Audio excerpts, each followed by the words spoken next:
Hello everybody, my name is Benji and welcome back to Dyson Sphere program, where last time we finished up all of our oil production and we unlocked space travel.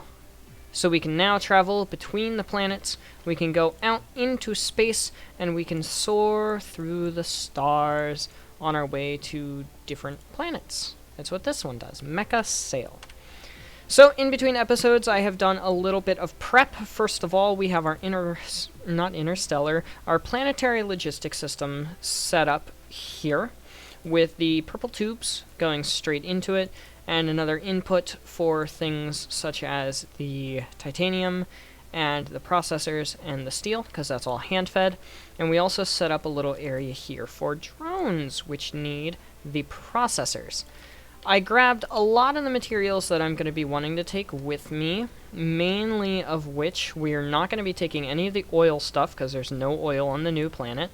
We're not going to be taking any of this, because there's none of that. We have 100 smelters on us, that should be plenty. We have topped off our containers. We've topped off on all of our power poles and our miners. This I actually do need to top off on. We're going to top off on our splitters as well, and also on our inserters of both varieties. We're already good. And then we're going to top off on our belts. We have fuel in our inventory, as you can see, some basic crafting materials as well, and we are good to go to a new planet, which is just so astonishing to me that we're already moving to another planet. But first, we're going to queue up some more technology. So what's going to be the next best thing? Well, more than likely, we're going to want more power, and that can very easily come from the solar sails and the ray receivers and stuff like that. Granted, they are decently expensive with the blue motors and whatnot, so that might actually be a little farther down the line. Polymer chemical engineering gives us access to the yellow crystals, or the yellow science, and the yellow science gives us the interstellar logic systems, which we will eventually need to do primarily for titanium and all of that whatnot.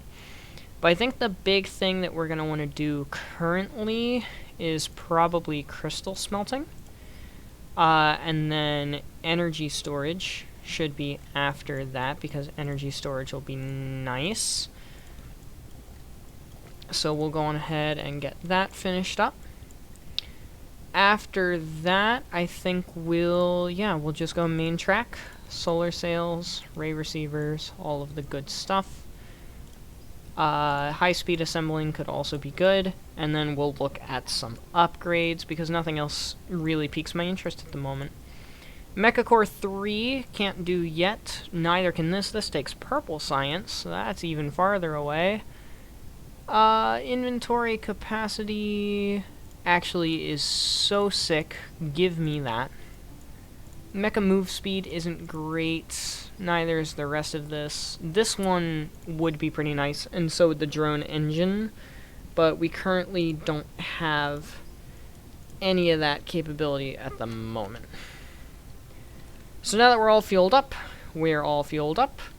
and we are ready to go, let's go on ahead and plot a course to Assad Australis 1.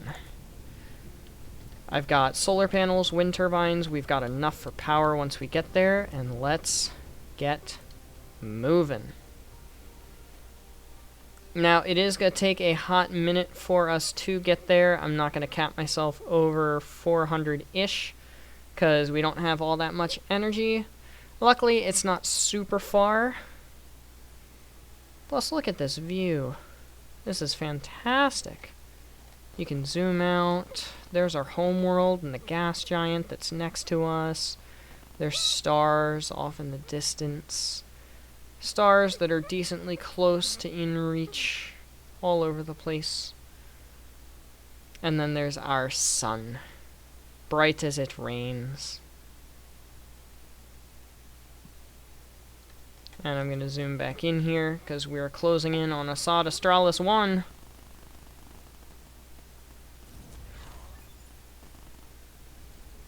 And just like that, there we are. Universe exploration.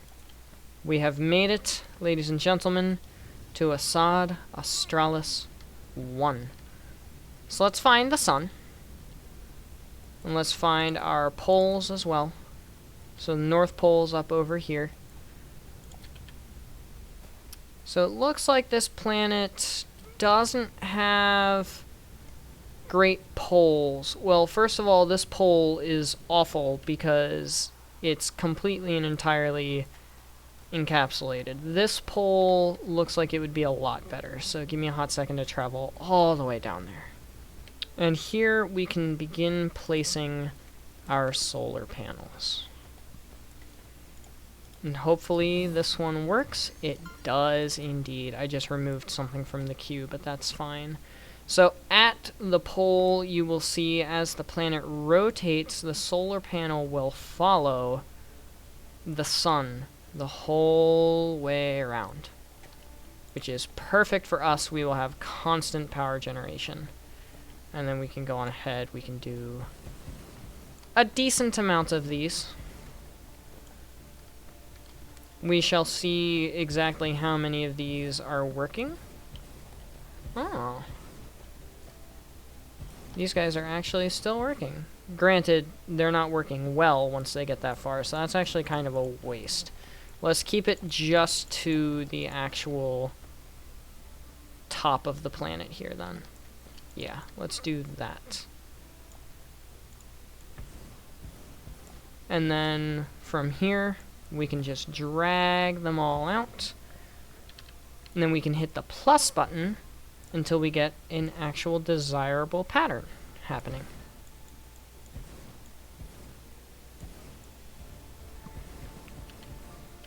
Or the minus button to see if that helps. And if the minus button doesn't help, we do the plus button some more. And then we'll just place one on each of the top rows. Like this. And this should make for a pretty nice power grid eventually. We just have to continue placing all of our solar panels. Just like so. And then we can begin automation. Because of course, we're going to need this. And I brought some wind turbines as well, just for the heck of having wind turbines. You know how I am. I like to always be prepared.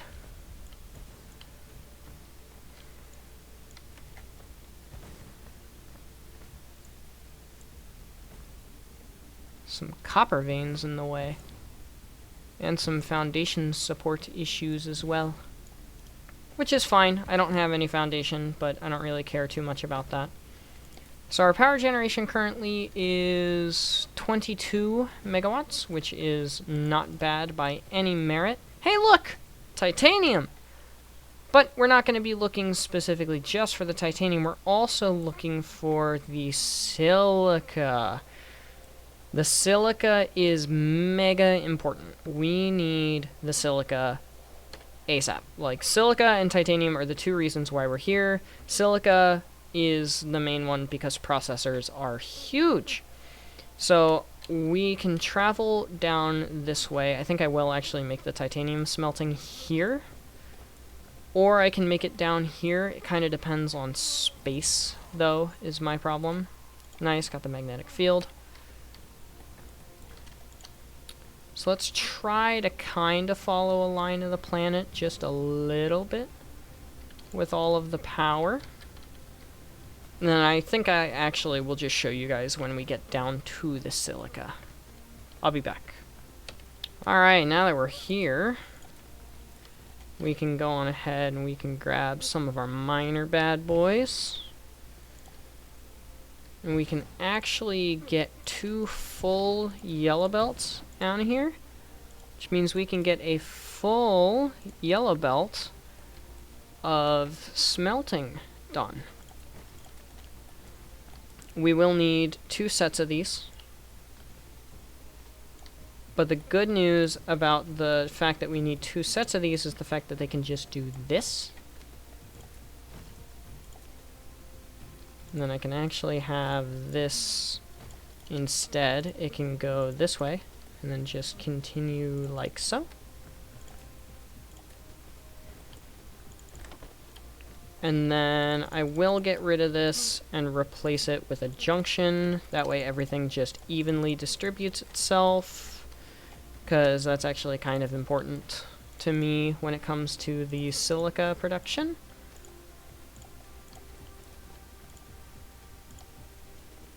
And then run this belt the whole way. Get rid of that last piece because it's worthless to me. And then run this all the way down and around to a bin. And the bin will be giving us silica plates.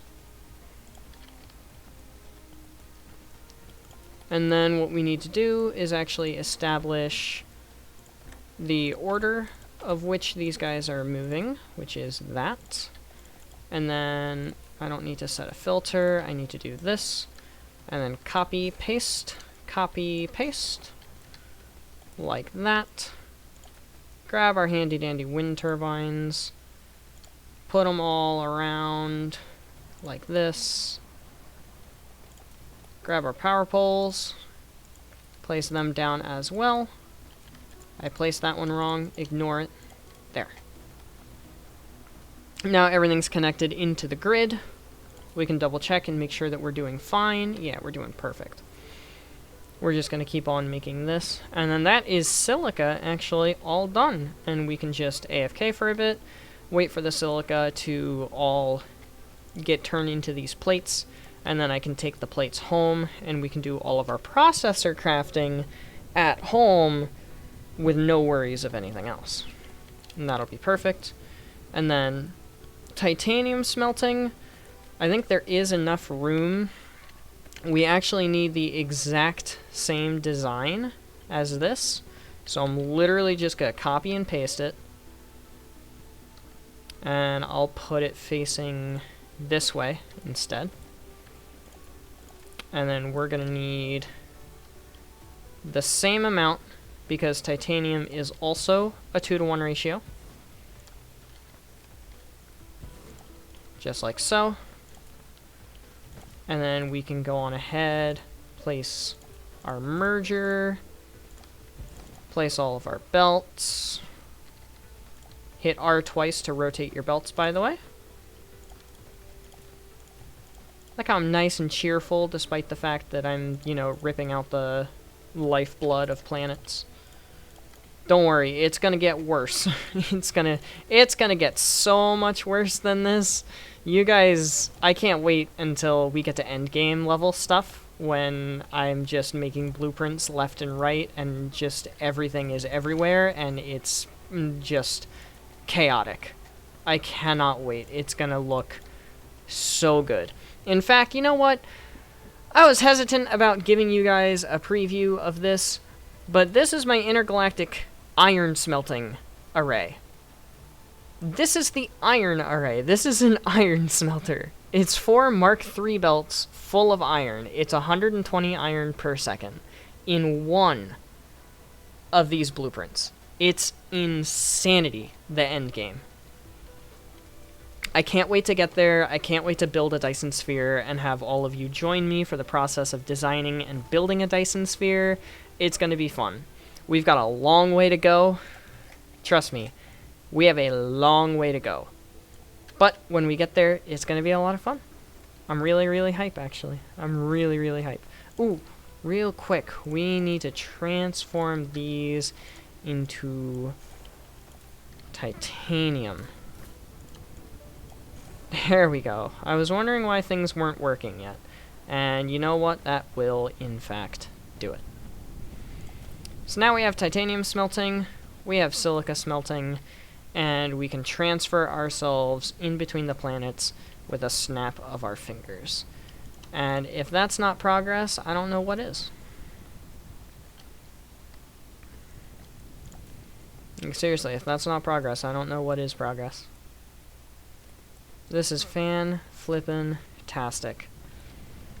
And then next episode, we can actually start up on some blueprint designs with the Planetary logistic stations.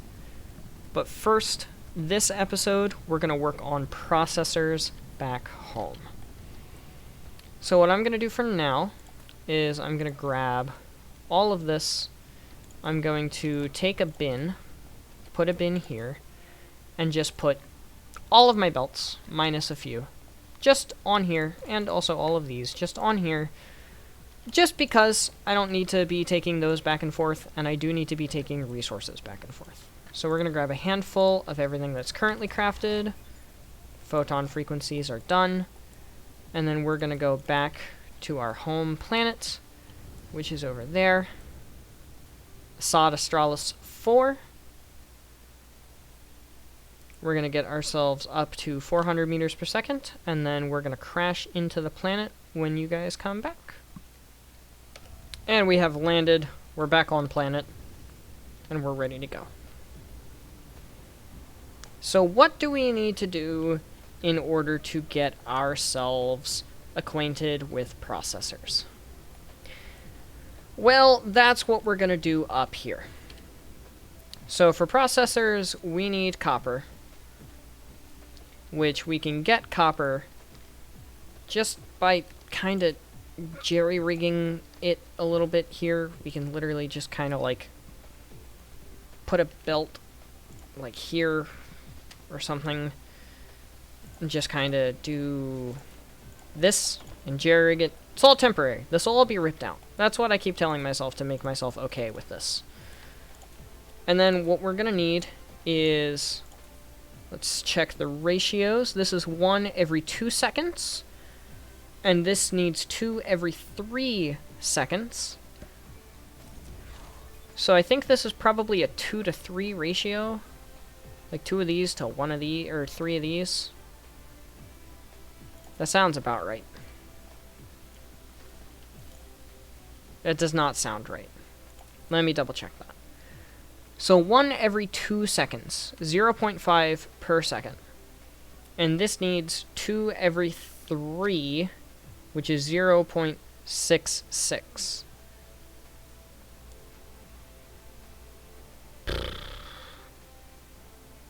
0.5 to 0.66. I think it's a 4 to 2. That sounds right. Something along those lines. It doesn't need to be perfect. I don't know why I'm trying to make it perfect. I'm just going to do like 3, and then we'll do 2. Why not?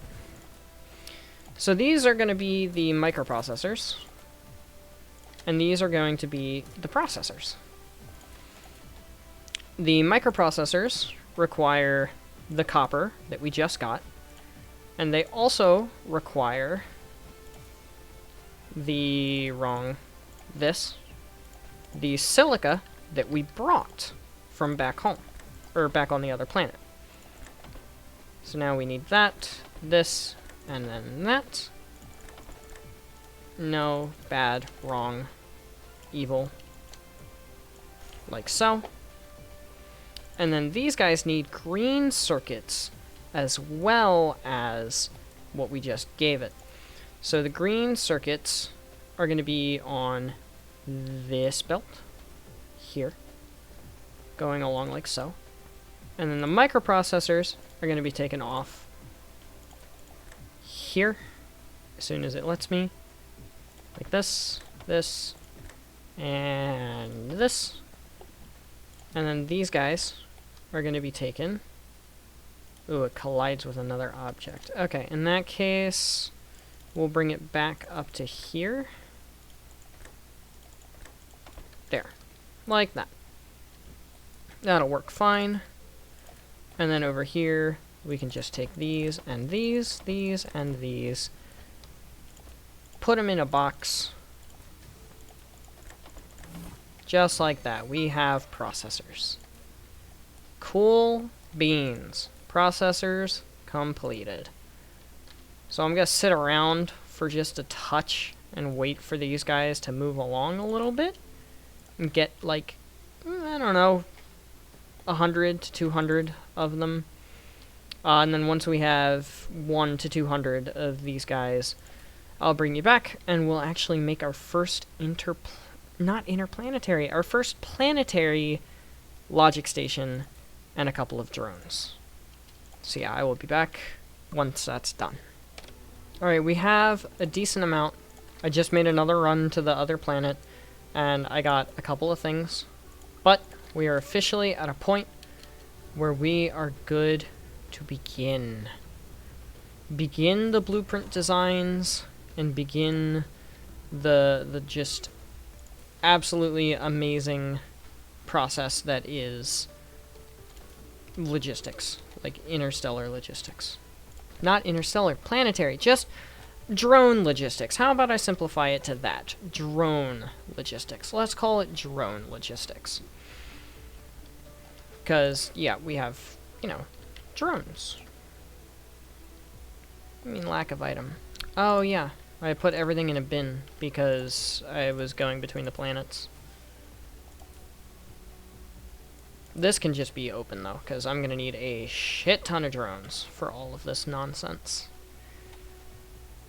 So here is our very, very first planetary logistic hub. So let's take a look at how this thing works, and let me explain it a bit. First of all, it's huge. Like, these are big buildings. This is huge. Something else is even bigger. That's the interstellar one. So you'll see here we have min load of drones, which determines whether or not the drones are allowed to be a certain percentage loaded. They have a carrying capacity. Their carrying capacity is 25 items. So 10% of 25 items would be 2.5 items. So 2 items, I think it rounds down, will be carried per drone if we leave it on 10. If we bump it to 100%, it'll only carry 25. If we put it at 50, it'll carry 12, because that's how that works. Max charging power allows this to charge faster or slower when connected to the power grid. And I can go on ahead. It always asks if you want to deconstruct it, because you can set logic with them, hence being logistics towers. So if I put this in the grid and set it to charge, you can see if I bump that, it charges a lot faster, versus if I slow it all the way down, it charges a lot slower. So the other cool thing about these is they can have inputs and outputs. You see they have 3 inputs and 3 outputs on each side for a total of 12. And they can either be inputs or they can be outputs, and you can set their filter. Their filter corresponds to these, which you can set basically anything in the game. Well, actually, no, you can. You can set literally anything in the game. So, for example, let me pull out a blueprint, if it'll let me. It did, in fact, let me pull out a blueprint. Well, no, I can still use that as an example. So, if you take a look in here, you can see that there are set outputs and a set input for this blueprint. And we will also be following along with that through the use of green belts, which we actually have not yet automated green belts. The issue with the fact that we haven't automated green belts is I actually don't know where we can automate green belts, because green belts need green motors, and that's a trip to try to put into like a bus like this. So I don't think we'll automate those just yet, but I do want to make my blueprints with green belts in mind. So essentially what we're going to do is just start designing some blueprints that we can use. The first blueprints I want to design are smelting blueprints. So if we have smelting arrays based on sets of 12, we can have that 6, 7, 8, 9, 10, 11, 12. And then I actually want to do this, so I can fit power poles in there as well. So we can have a bunch of sets of these, and we can have like iron ore or copper ore or something come out of these two, and we can copy this on the other side, for instance, and then we can have the belt coming along and going down into it with the finished product, just like this. And then all of a sudden we have 4 lines of 12 items per second being smelted. That would be 48 items per second being smelted. And the best part is the fact that we can set these to request ores, so we can just go around the entirety of the planet and just set up mining like this, and then just dump the mining into a planetary logic tower like this one, and it'll just gather the resources from that node and just leave them and put them into these logic towers. It makes for some crazy bases. And the best part about the crazy bases, we're already on a circuits in this one, by the way. Yeah, we're already on a circuits. We've got 3 though. That's a good start. The best part is how cool it looks. So let me put this guy and this guy in. And let me set this one to, I don't know, demand these. Yeah, demand these. And then we'll split these in half, put them in. And then over here, we can set this to do this, and supply, put the rest in. And then, if we drop it, like, if we keep it at 10% for just this example, you'll see, look at the drones. They pop up, they carry the stuff, they go to the thing, and they go down. It's something. Excuse me. It is something. It is a sight to frickin' behold. Like, it really is. It is a sight to behold. Watching planets full of these guys zoom back and forth. And we'll get there.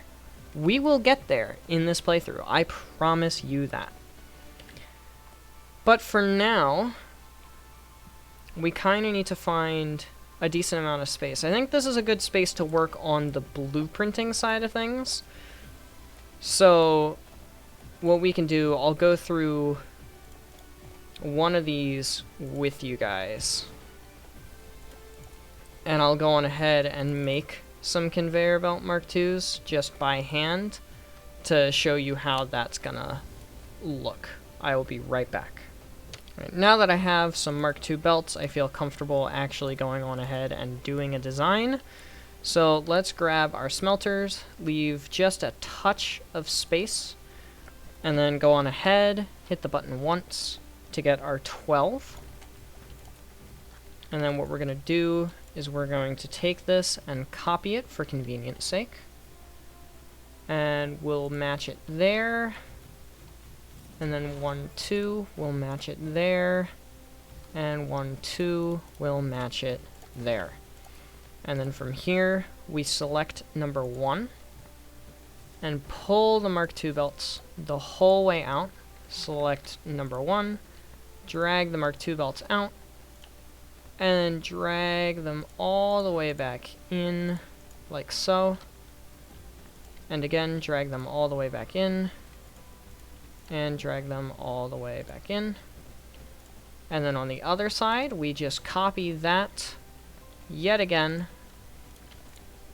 drag out number 1, put it in, pull this the whole way back. I wonder if that's going to cause issues. No, okay, it follows the one that's on the lower side of the hemisphere. That's good. And then we'll make this our iron demand and our iron supply, like so. And then we can put our actual inserters there and there. This one's got to be like this.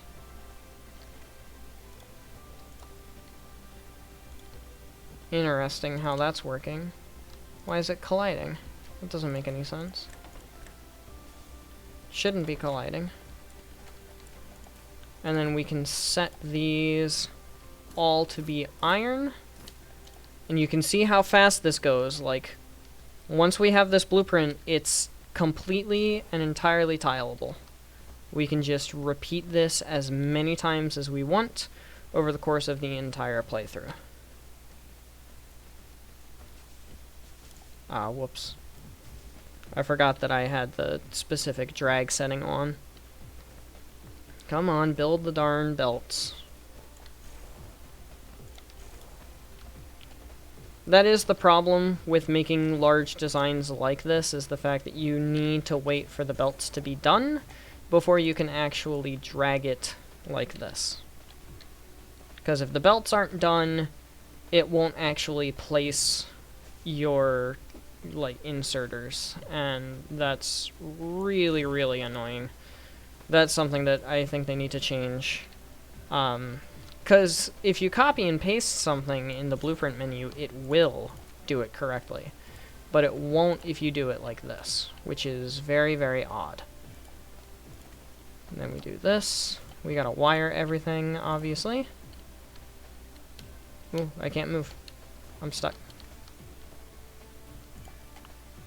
I'm also low on power, that's part of it. I am trapped.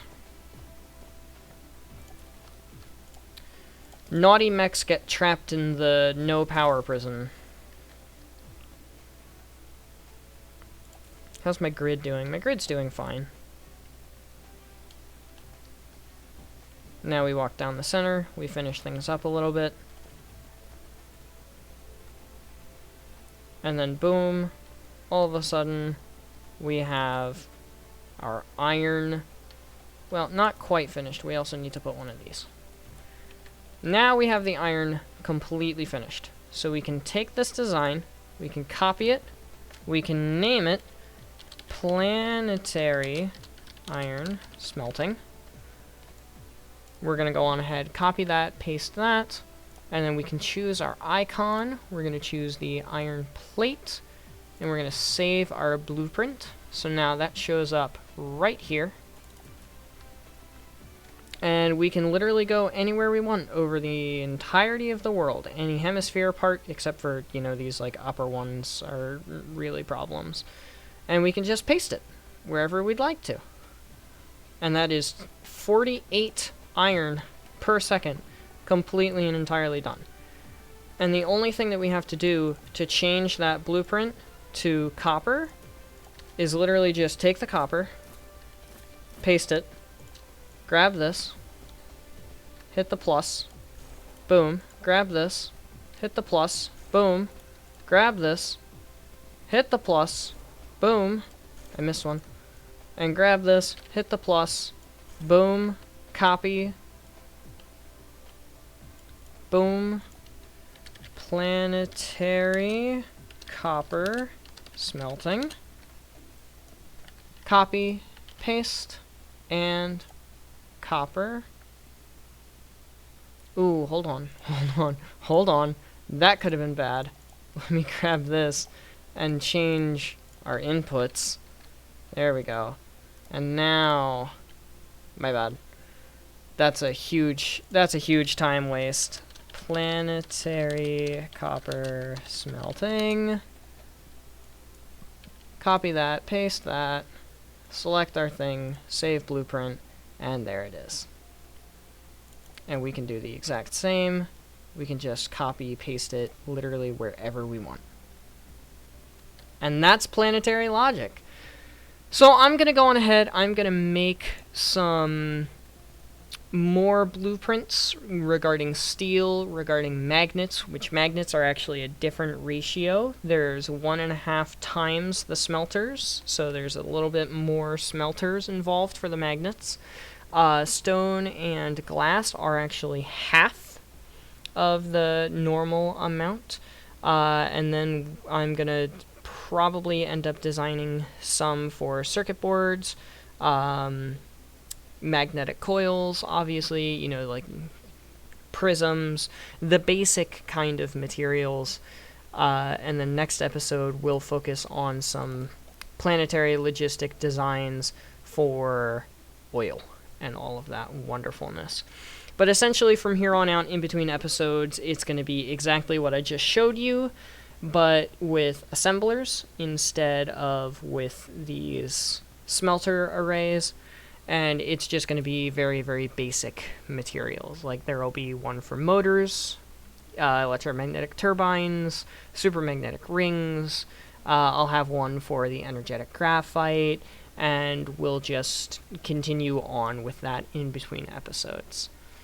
But that is all I have for you lovely people today, so thank you everybody so much for watching. I hope you have enjoyed. I know I am loving this. It is fun now that we finally got to planetary logic, and we can legitimately start building an actual tileable, expandable base. But without further ado, adios, sayonara, au revoir, hasta la vista, das vidania, avida ciao, and goodbye. Please have yourselves all a wonderful day. Get some sleep if you need to. Don't forget to stay hydrated, and I will see you guys in the next one. This video is in the bag. Later, y'all.